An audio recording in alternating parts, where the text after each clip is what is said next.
Hello दोस्तों, नमस्कार। Political science learning में आप सभी का स्वागत है। हम लोग आरपीएससी असिस्टेंट प्रोफेसर 2021 का जो क्वेश्चन हुआ पेपर हुआ था, एग्जामिनेशन हुआ था पॉलिटिकल साइंस का, उसका हम लोग कंप्लीट एनालिसिस कर रहे हैं। तो हमारे पेपर फर्स्ट का जो यूनिट थर्ड है, कंपैरेटिव पॉलिटिक्स एंड गवर्नमेंट्स, उसका पार्ट सेकंड वीडियो है। तो आइए देखते हैं आज का हमारा पहला क्वेश्चन क्या है। Who among the following term federal system as a self rule plus self shared rule. तो इसमें से किसने कहा है कि जो फेडरल सिस्टम होता है वो self rule plus shared rule होता है। तो ये डेनियल इल्जार के द्वारा कहा गया है। तो ये कथन किसका है? डेनियल इल्जार का। तो याद रखिएगा, डेनियल इल्जार जो तो कहते हैं, तो इसका सेकंड जो करेक्ट आंसर होगा वो सेकंड नंबर ऑप्शन होगा आपका डेनियल इल्जार। नेक्स्ट क्वेश्चन है, which of the following country is not in examples of parliamentary system of government. तो इसमें से कौन सी कंट्री है जो पार्लियामेंट्री सिस्टम ऑफ गवर्नमेंट्स का एग्जांपल नहीं है? तो याद रखिएगा, रसिया है। रसिया क्या है? सेमी प्रेसिडेंशियल सिस्टम है। जबकि जो ऑस्ट्रेलिया, जर्मनी और कनाडा है, ये तीनों पार्लियामेंट्री सिस्टम ऑफ गवर्नमेंट्स को रिप्रेजेंट करते हैं। तो याद रखिएगा, जो रसिया है वो कैसा है? Semi presidential system. यहाँ पर करेक्ट आंसर क्या होगा? थर्ड नंबर ऑप्शन रसिया।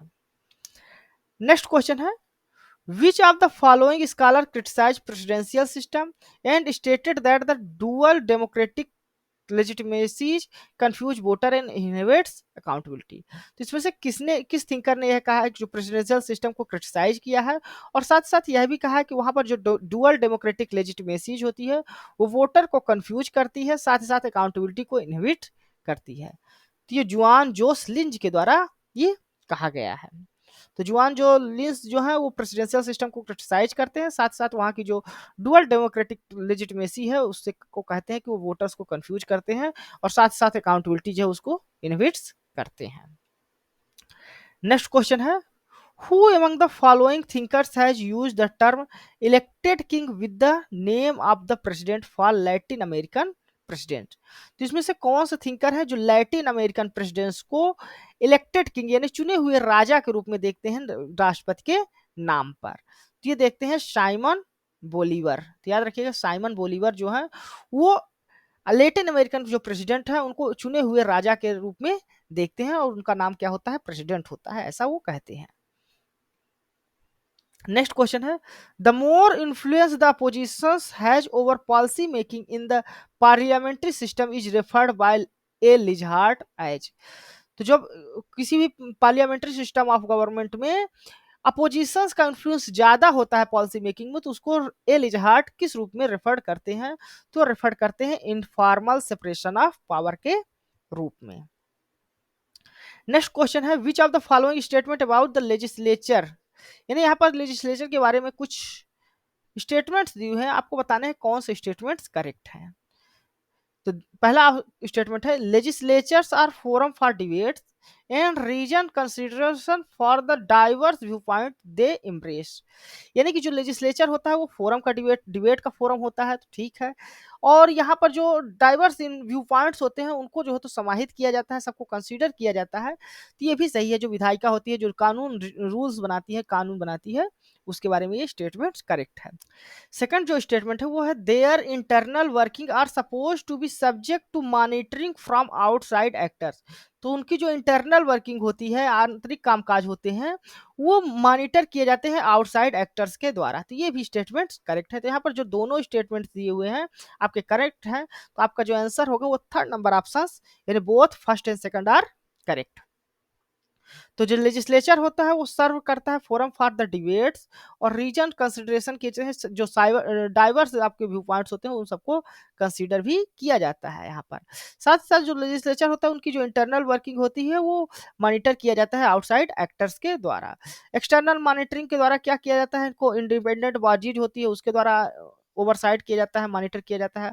ट्रांसपेरेंसी रिक्वायरमेंट्स होती है, साथ ही साथ जो इनके लेजिस्लेचर की वर्किंग होती है, प्रोसीडिंग होती है, उसको पब्लिक एक्सेस भी होता है जिसके द्वारा ये मॉनिटर करते हैं। तो इसके द्वारा ये इंश्योर किया जाता है मॉनिटरिंग के द्वारा कि इनकी जो लेजिस्लेचर्स हैं उनकी अकाउंटेबिलिटी भी बने रहे, साथ ही साथ ओपननेस भी रहे जो लेजिस्लेटिव प्रोसेस होता है उसका।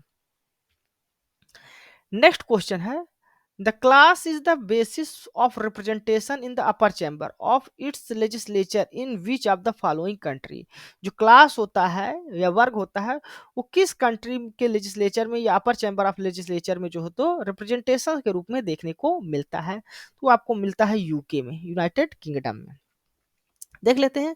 The basis of representation in upper house of its legislature related to concept of class in the UK. UK में देखने को मिलता है। जो यूके है, यूनाइटेड किंगडम है, वहां पर by cameral system of government देखने को, जो बाई द्विसदनीय व्यवस्था देखी जाती है।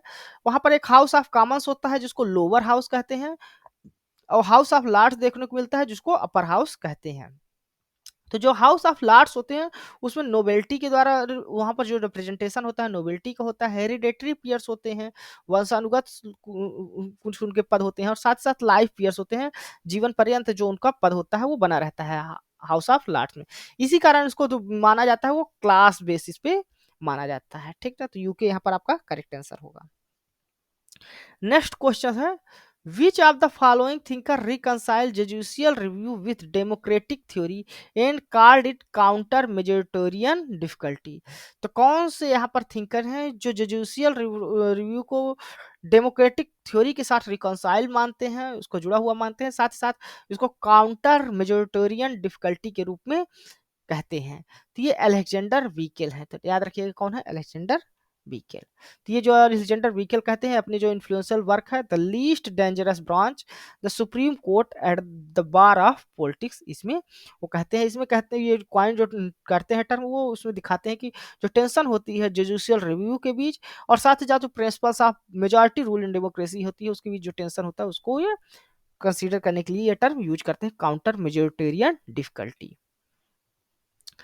Next question है, who among the following scholar has given his view that the in the United States of America Supreme Court the political process of appointing judges ensure that the court act in the line with the party coalition that control the national governments। यानी जो America में supreme courts होते हैं उनको उनका जो appointment होता है जजेस का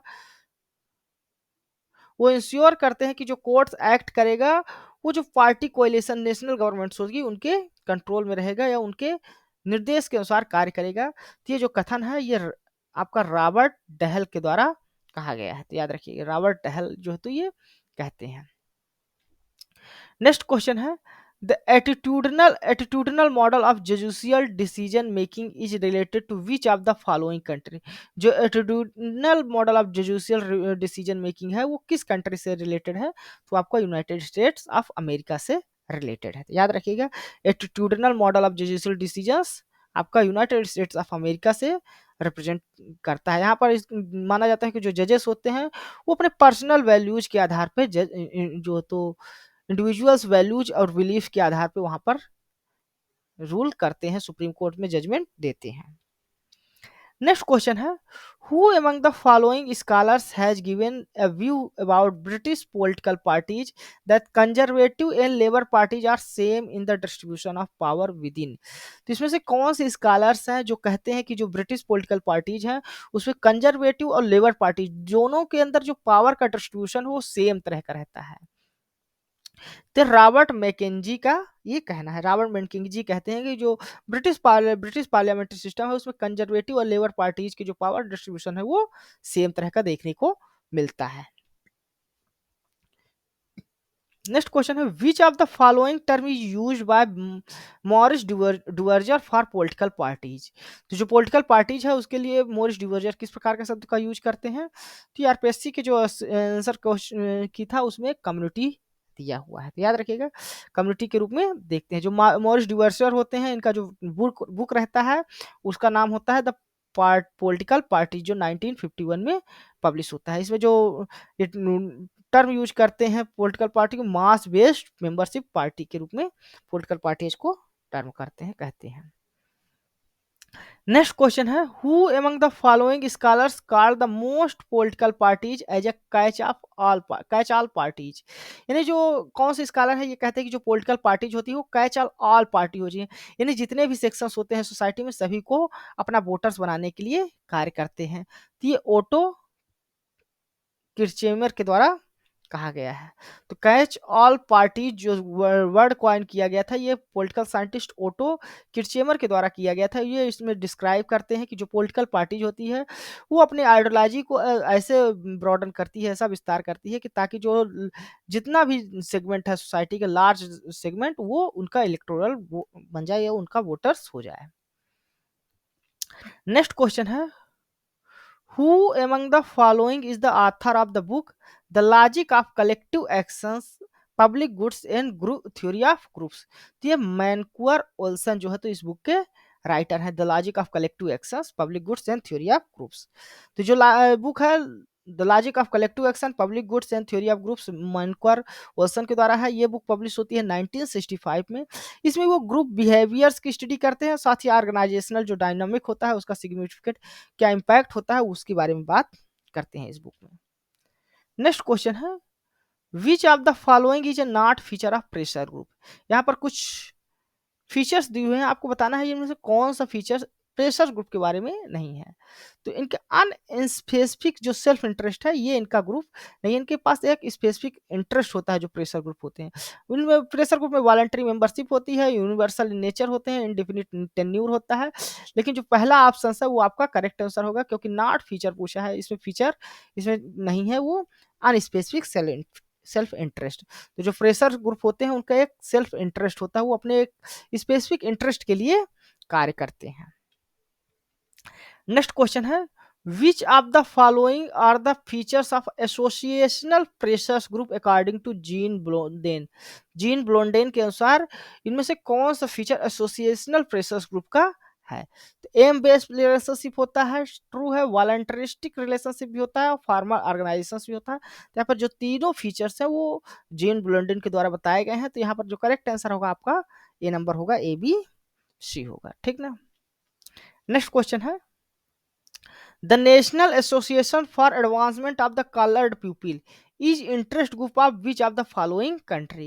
National Association for Advancement of Colored Pupils जो ग्रुप बनाया गया है ये किस कंट्री में है? तो ये आपका यूनाइटेड स्टेट्स ऑफ अमेरिका में है, ध्यान रखिएगा। थर्ड नंबर ऑप्शन आपका करेक्ट आंसर है यूनाइटेड स्टेट्स ऑफ अमेरिका। तो national association for advancement of coloured people, जिसको NAACP भी कहा जाता है, ये ऑर्गेनाइजेशन है, सिविल राइट्स ऑर्गेनाइजेशन है यूनाइटेड स्टेट्स में, जिसको 1909 में फॉर्म किया गया था, तो याद रखिएगा। तो धन्यवाद दोस्तों, यह वीडियो आपको कैसा लगा आप अपने कमेंट्स के माध्यम से हमें जरूर बताइए। साथ ही साथ आप हमारे इस चैनल को लाइक करें, हमारे इस चैनल को सब्सक्राइब करें, हमारे इस वीडियो को लाइक करें, ताकि आपको इस तरह की जो आगे आने वाली वीडियो है वो आपको मिल सके। धन्यवाद, थैंक यू।